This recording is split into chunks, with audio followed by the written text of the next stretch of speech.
네 눈앞에 왔잖아 내가 여기 있잖아 너의 입술로 말을 해줘 Say yes, say yes 나도 모르게 너에게 가고 있나 봐 부는 바람에 내 맘 전할래 Love is true 간지럽게만 느껴지던 눈빛이 이제는 익숙하단 듯이 웃음 짓지 그쪽으로 걸어가기만 하면 돼라고 친구들은 계속해서 날 부추기지만 아직은 무거운 구두에 뒷굽 차라리 벗어버리고 싶은 이 밤의 끝 손을 내밀어줬으면 해 맨발로 너에게 뛰어갈 수 있게끔 복잡하기만 한 하루에 매 시간 머리를 굴리지만 난 hey, 지금에서야 깨달은 건데 결국 다 버려지고 너만 남아 yeah. Pengertian kata sejarah etimologis kata sejarah berasal dari bahasa Arab syajara artinya terjadi, sedangkan kata sejaratan artinya pohon kayu yang terus-menerus tumbuh dari bumi ke udara yang mempunyai cabang, dahan, dan daun, bunga, serta buah. Menurut Muhammad Yamin, di dalam kata sejarah tersirat makna pertumbuhan atau kejadian. Secara etimologis, makna kata sejarah adalah tumbuh, hidup, berkembang, dan bergerak terus-menerus dan akan berjalan terus sepanjang masa. Selain kata sejarah dalam bahasa Arab, ada kata-kata yang artinya hampir sama yaitu silsilah yang pada umumnya menunjuk pada keluarga. Misalnya prasasti Kedu menceritakan silsilah raja-raja Mataram. Kata kisah dalam bahasa Arab menunjuk pada masa lampau yang merupakan cerita tentang kejadian yang benar-benar terjadi, misalnya kisah Nabi Nuh dengan perahunya.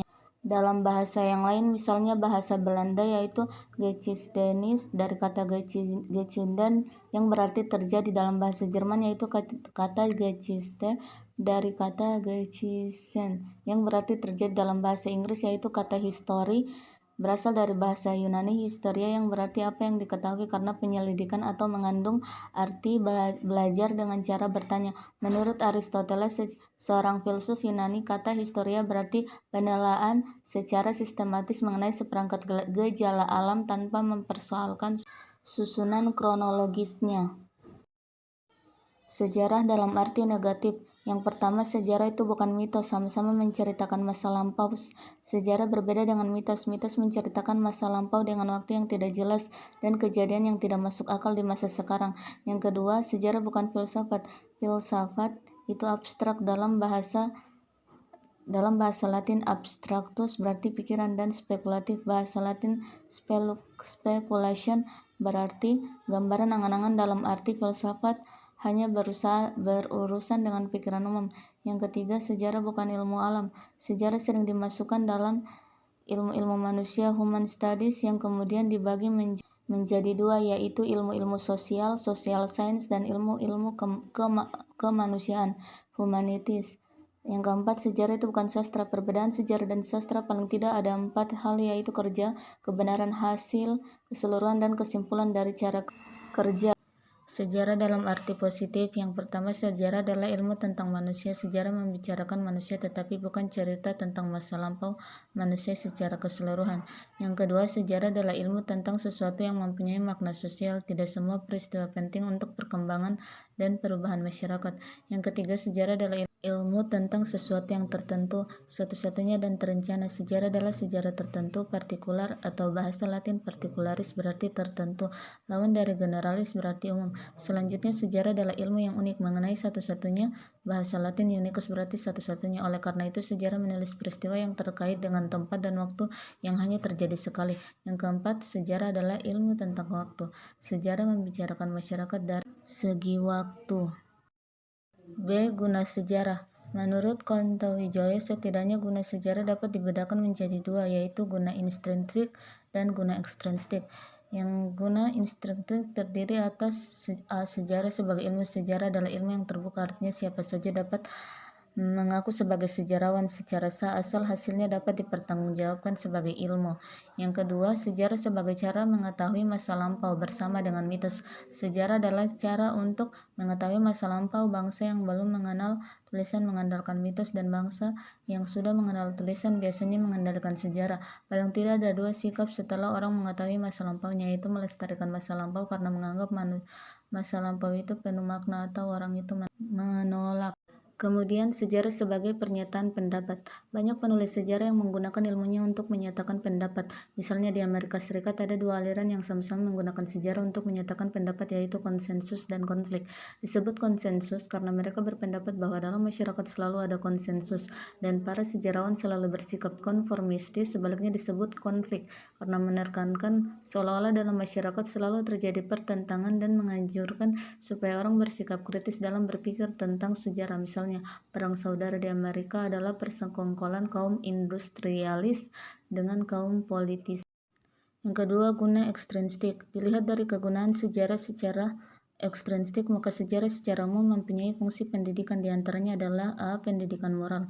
Jika pendidikan moral harus berbicara tentang benar dan salah dan sastra hanya tergantung pada imajinasi pengarang, maka sejarah harus berbicara dengan fakta.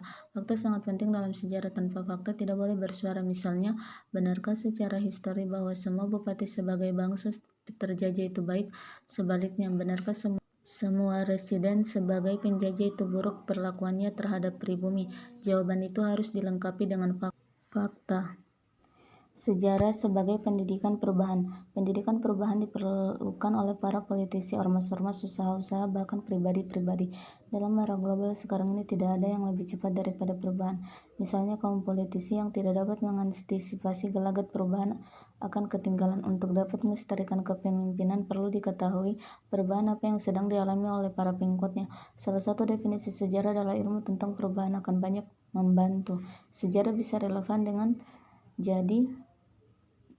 perubahan asalkan tidak mempelajari waktu yang terlalu jauh. Misalnya Anda jadi politisi yang mengurusi kota, Anda pasti mencatat bahwa perubahan itu disebabkan karena dampak kemajuan. Dengan melihat masa lalu kota lain yang lebih besar, Anda dapat mengetahui apa yang sedang terjadi. Sejarah sebagai pendidikan keindahan.